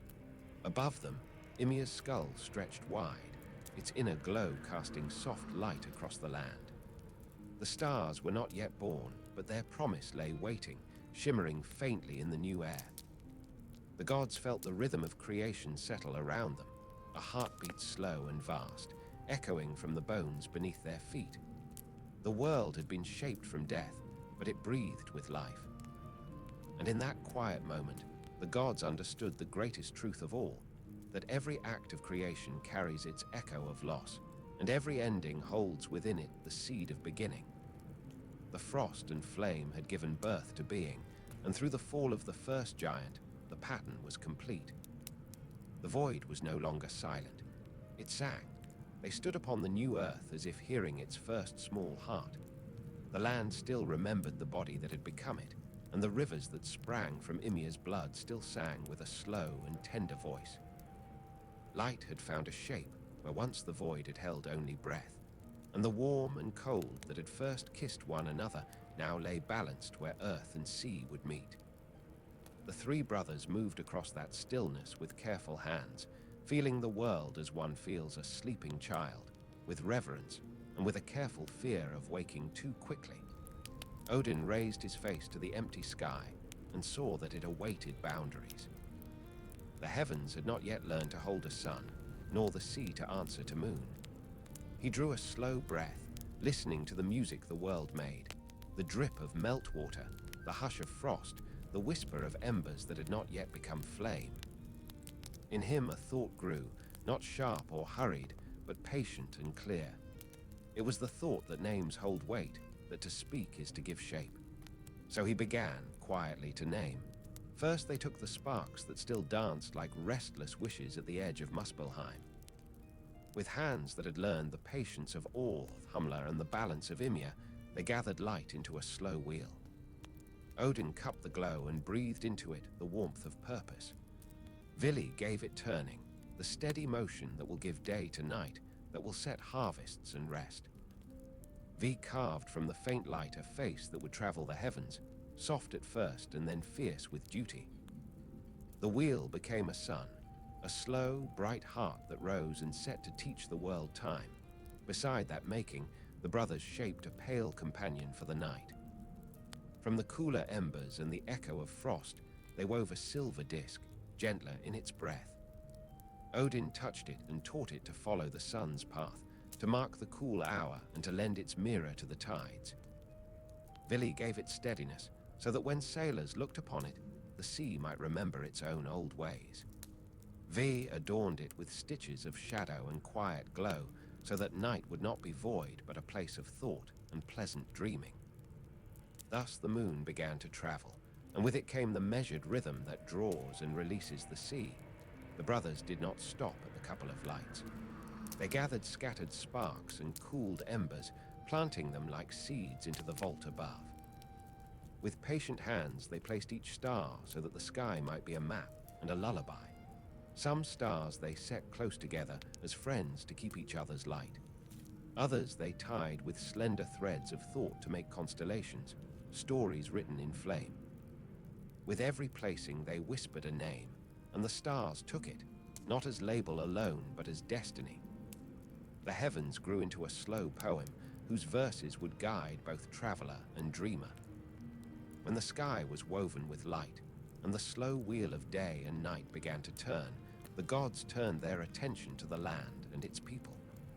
The shape of Midgard had already been thought, a ring of safety for those who would not yet know the sky's full language. Between the new shores and the restless sea, they raised a hedge of shelter, a boundary not of hate, but of keeping. It was formed from what had once been Ymir's brows, a gentle wall of prominence, and was called the enclosure of humankind, the place where the ordinary heart would learn to beat in time with the wider world. Yet the earth was empty without those who would tend it. The brothers walked along a shore where driftwood lay smooth as memory, and there they found two pieces of standing wood, one dark and one pale, washed and smoothed by unseen currents. They moved slowly, as one might approach infants, and lifted the timber from the sand. Odin spoke first, laying his hand upon one and breathing deep, giving spirit and the bright fire of thought that lifts a mind to wonder. Vili touched the other and gave will. He gave motion and the spark of curiosity that seeks paths. V came after, and in his hands he shaped sense and form, the face that can look, the ear that can hear, the foot that can move with purpose. From those touches the wood softened, warmed, and took the shape of two figures. They named them Ask and Imbla, not as owners of fate, but as the first keepers of questions. Odin placed in them breath, that hidden motion that quickens all life. Vili gave them strength of heart and the power to choose. V gave them speech, hearing, sight, and touch. He made their minds fit to feel wonder, and their hands fit to shape the world with gentle care. When they opened their eyes for the first time, the sea breathed in answer, and the grasses bowed as if greeting kin. They stood, awkward and trembling, and took their first steps upon a land that still smelled faintly of Ymir. The gods did not leave them to themselves. They taught them the meaning of work and of rest. They taught them to listen to the river, and to read the pattern of seasons in the flight of birds. They showed them how to name things, stone, leaf, star, for to hold a name is to hold a knot in the web of the world. Ask learned to look, to gather, to feel the weight of the sky. Imbla learned to care, to plant, to place a seed and trust it to sleep until spring. Together they learned to be slow as aurochs, patient as river stones, and this learning was the first small school of human time. But the world is broader than one field and one shore. The brothers shaped not only men and the pieces of land where they might dwell, but the great frame that would hold 9 realms like leaves upon a single tree. They took a seed of world and lifted it skyward, planting it deep through the bones and the blood of what had been Ymir. From root to highest limb, they set a tree whose trunk would be home to the weaving of all things. Yggdrasil, the world tree, rose in that place like thought-given root. Its roots drank from the 3 wells of the wide world, one that remembers beginnings, one that holds deep wisdom, and one that keeps the names of the dead. From that tree's broad crown the realms would hang, each a shade and a voice upon the same being. Overhead, Asgard took its high place, a quiet halling for the gods and for councils lit by slow thought. Nearer the trunk, Ulfheim shone with lighter green for the bright folk who love song and craft. Farther yet, Nidavellir and Svartalfheim lay deep, where the hands of the smith plied heat and stone. Midgard, set within the ring the gods had made, sat in the middle as the human cradle, sheltered and careful. Beyond it, Jotunheim spread rough and wild, where giants still kept their old ways and the wind learned to test strength. Vanaheim, older in a softer way, spoke to the slow arts of growing and of sea-swayed gifts. Niflheim still breathed cold at one root, Muspelheim glowed at another, and Helheim waited beneath as a silent hall, a place of rest and of what returns. Each realm the brothers set in place with tenderness. They anchored Asgard with golden cords and a shining bridge, a thread that would come to be walked by many and feared by some. They circled Midgard with a firm ring so that the seas might keep wanderers from walking into places not yet learned. For every realm they set a gate of meaning and a way of return, so that things might move and yet find their way home. Yggdrasil took their names and breathed back a slow song. The tree's leaves carried memory, and its sap carried lore. In its roots the well slept, and around its limbs the worlds turned like quiet moons. With the realms shaped, the gods turned again to the sky and gave motion to what had been set. They taught the sun the word for rising, and the moon the law of tides. The stars were given their stories, so that sailors might read them and poets might weave them into songs. Seasons were named not as harsh masters, but as teachers. The green time for growth, the white time for rest, the brown time for gathering, the clear time for remembering. In the hands of the brothers, time learned to wear patterns and so become gentle to those who would follow it. They set also the first runes, not as mere marks but as seeds of knowing. Odin, who would later hang and learn of deeper things, traced with quiet hand the shapes that hold the world together, the secret lines of weather, of birth, of death, of craft. He left these runes like small lamps along the ways of men and gods, to be found by those who would look and learn to read the world's slow script.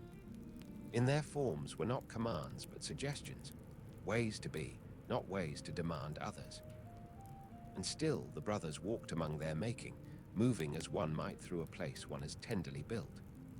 Sometimes they would stand and listen, hearing how Ask and Imbla had learned to speak to one another, how the rivers had found new voices, how forests had grown their own quiet measures. Other times they would go apart and consider what they had given. Odin, with his sight that reaches far, felt the weight of future knowing settle upon him like a cloak. Vili, whose will kept the making steady, felt joy in the motion of fields and boats. V, who gave shape and sense, smiled quietly each time a child learned to name a wildflower and not to pluck it thoughtlessly. The world was still young and imperfect then, as all beginnings are. Storms that had no lesson yet might rage and teach. Giants who remembered only the first freedom would sometimes roam too near the walls and test the ring's patience. Yet within the careful placing lay the seed of order, a patient promise that the song of the world could grow into a long and slow harmony. The brothers did not imagine all that would come: love, grief, crooked pride, small heroics, but they had given first gifts: a sun to count days, a moon to measure tides, stars to guide wanderers, a tree to hold the worlds, a ring to shelter humankind. and two first souls to learn the craft of living. In the quiet after the making, as twilight softened across new hills and the first stars blinked awake in their places, the brothers stood once more upon a high place and watched. Ask and Imbla tended a small fire by the shore, and their children's laughter rode the air like a promise. The trees' leaves hummed with the memory of Orthamla's patience and Ymir's vast breath. The 9 realms turned in their gentle rhythm, each finding its friend in the other. The world did not yet know grief nor the weight of long time, but it knew the taste of tending, and the slow joy of small tasks continued faithfully. Odin spoke then, not in thunder, but in the calm of one who names and keeps. "Let this be a world that remembers its making," he said. "Let those who live within it hear the hush that birthed them, and learn to move with the balance of frost and flame." Vili added, steady as mountain wind, "Let will grow into wisdom." Vi, smiling as one who gives eyes and ears to wonder, breathed, "Let beauty be a soft teacher." So they left the world to learn itself. They did not vanish as distant masters, for the tree held their memory, and the runes kept their counsel. They had made a cradle and set within it the tools to learn, the sun to mark days, the moon to teach the sea, the stars to guide, the tree to connect, the runes to recall, and the first 2 hearts to begin the long work of living. The world would teach them in return. In that trade lay the shape of stories yet to come. Night came soft and certain. The new sun rested beyond the thin edge of the world, and the moon leaned silver over the sea. In the hush that followed the first making, the sound of small feet and the murmur of leaves braided with the distant, gentle voice that still hummed from deep within the roots, the old, patient song that had begun when frost kissed flame. The brothers left then with quiet steps, knowing that the world had been given its first gifts, and that from those gifts would grow the long and crooked, lovely history of all who would walk beneath the slow sky. Under the newborn sky, the first dawn shimmered faintly across the horizon. The light was young and uncertain, a golden mist that had only just learned how to rise. The brothers, Odin, Vili, and Vi, stood together at the edge of the world they had shaped, watching as the sun's slow breath moved over mountain and sea. The sky now carried rhythm, and with it came the first whisper of passing time. The world, still tender from its making, had begun to dream its own dreams. The air was rich with new scents, salt from the sea, frost from the north, and the faint sweetness of moss newly awakened. Ask and Imbla walked upon the soft earth, their footprints leaving trails that the wind soon erased. They marveled at everything, the way light shimmered on water, the way grass bent to their touch, the way their hearts beat in quiet harmony with the hum of creation. They had no word for wonder yet, but they carried it within them like breath.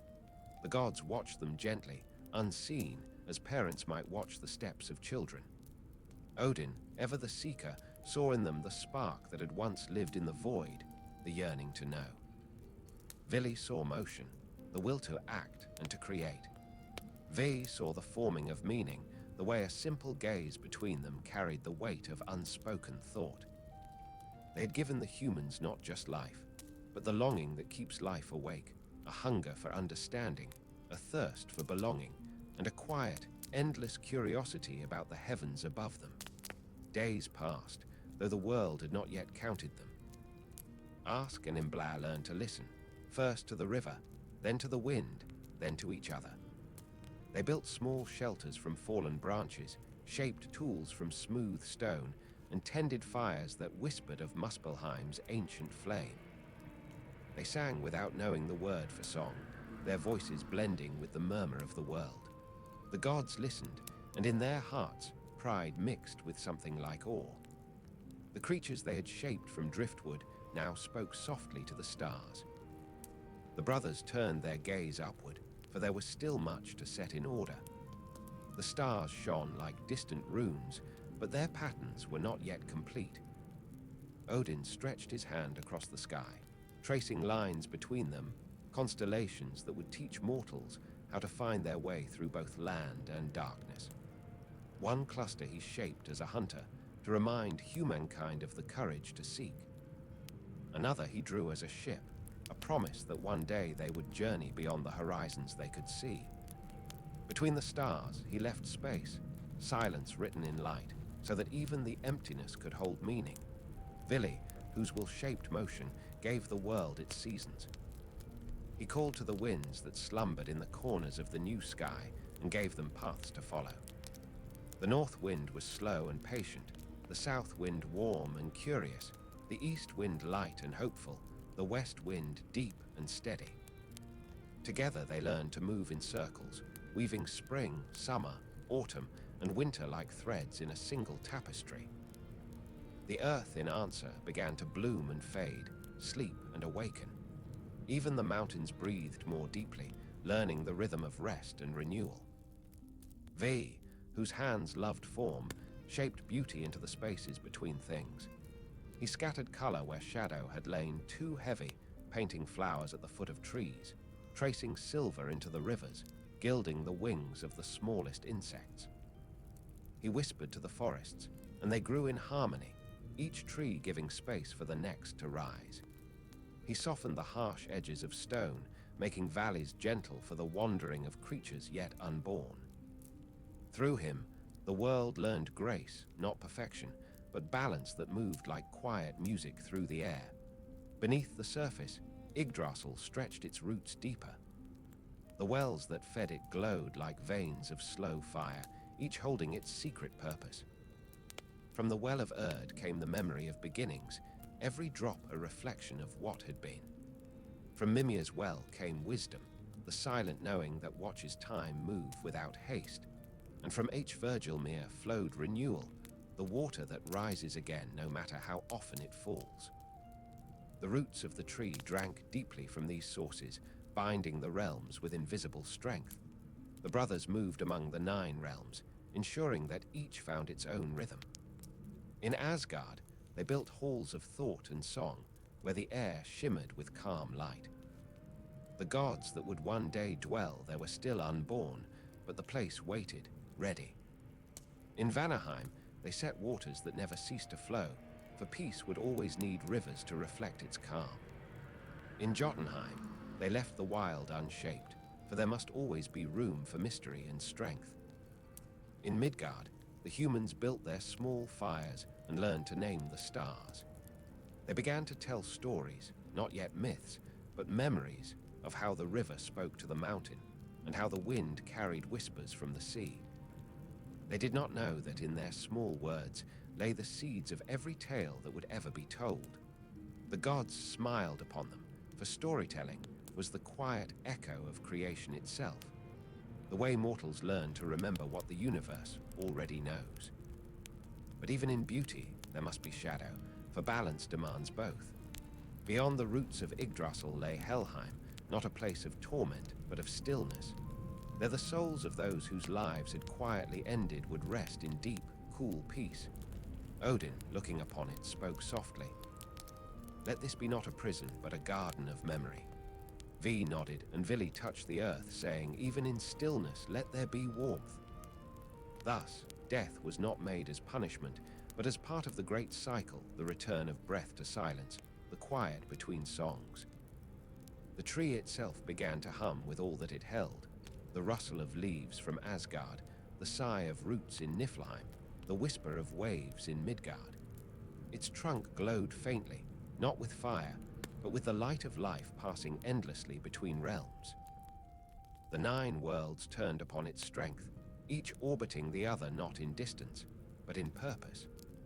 The branches stretched so far that even the sun brushed them as it passed, and in the spaces between, the moon wove its silver thread. One night, Odin stood beneath Yggdrasil and looked up through its leaves.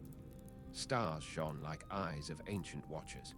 He thought of the void that had been, of Ymir's fall, of Orthamla's patience, of the first light that had dared to wake. All those moments lived now within the sap of the tree, carried upward and downward in quiet rhythm. He knew then that creation was not an ending, but a beginning that never stopped. Each life, each thought, each death was another leaf, another whisper in the endless canopy. He called to his brothers, and together they stood at the roots. Odin spoke. "We have given shape to the world, but it will not remain as we have made it. Change will walk its paths. New gods will rise. Old powers will fade. Yet as long as this tree endures, so too will the memory of what we began." Vili touched the earth, feeling the slow heartbeat beneath his feet.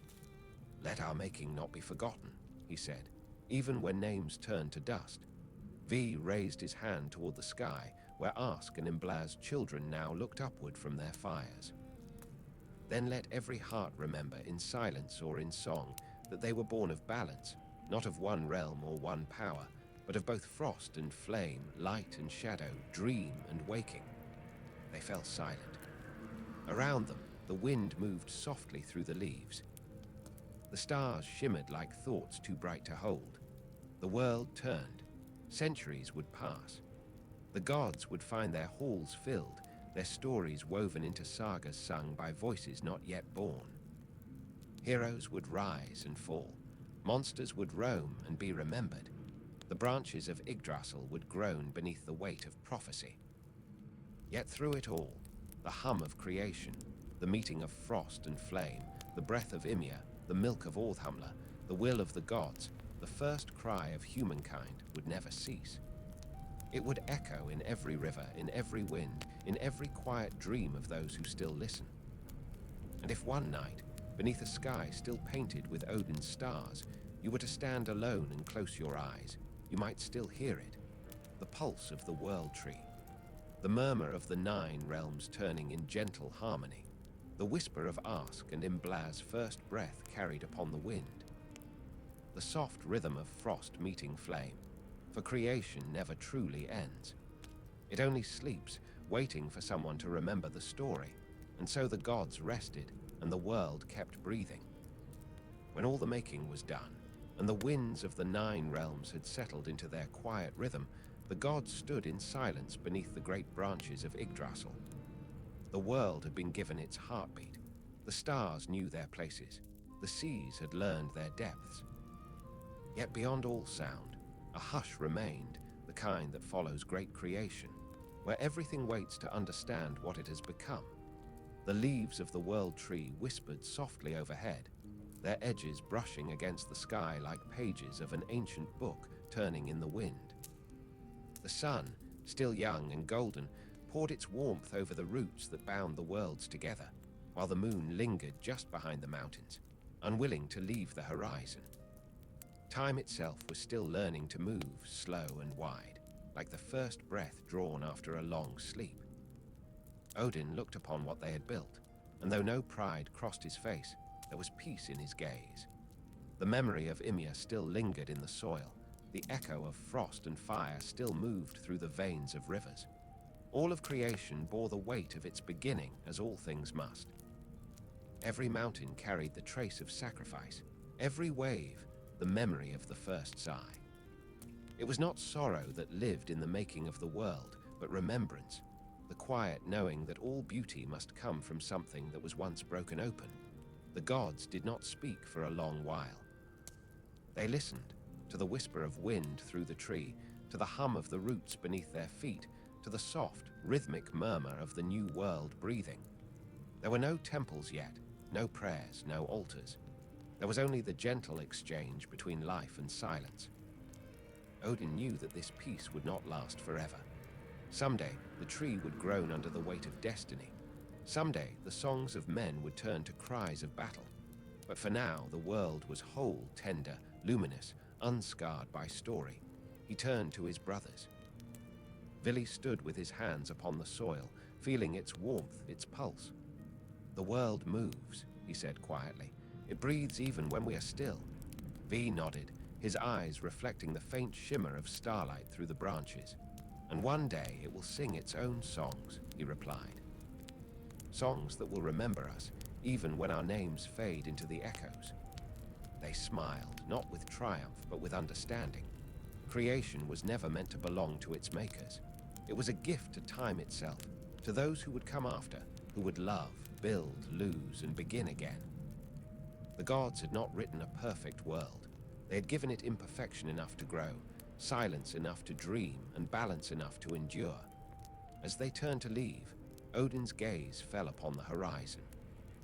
He could see, faint and far, the light of human fires flickering in the distance, the first dwellings of Ask and Imblaz kin.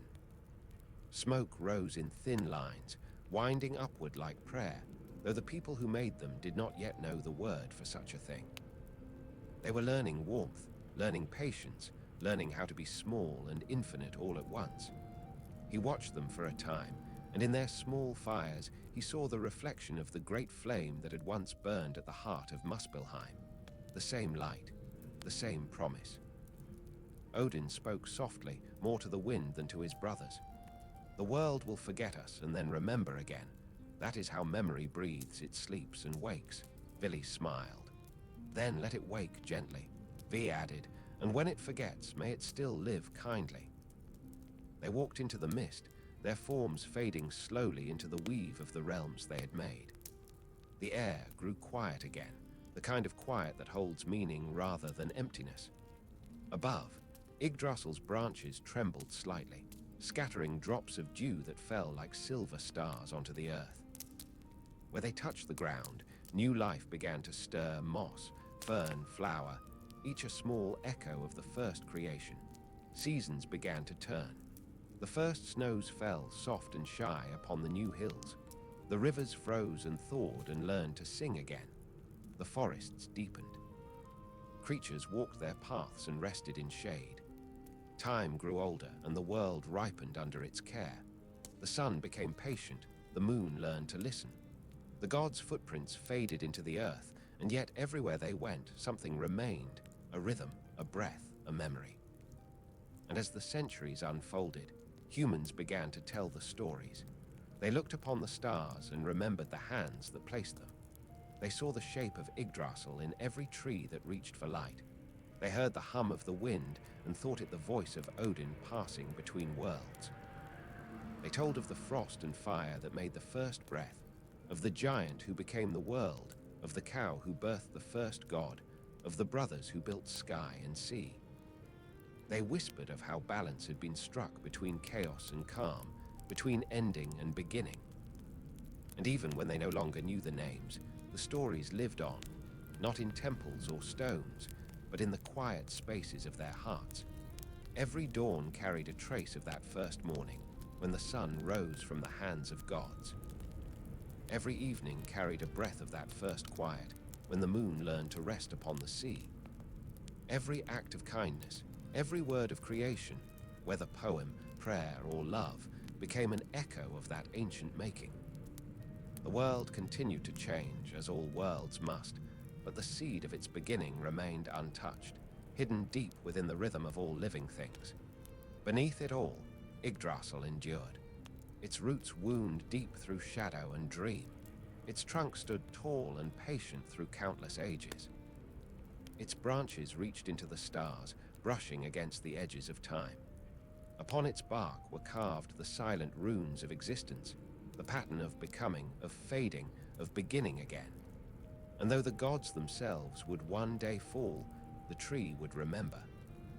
For it was not the gods who held the worlds together, but the memory of the first balance, the song of frost meeting flame, silence meeting breath.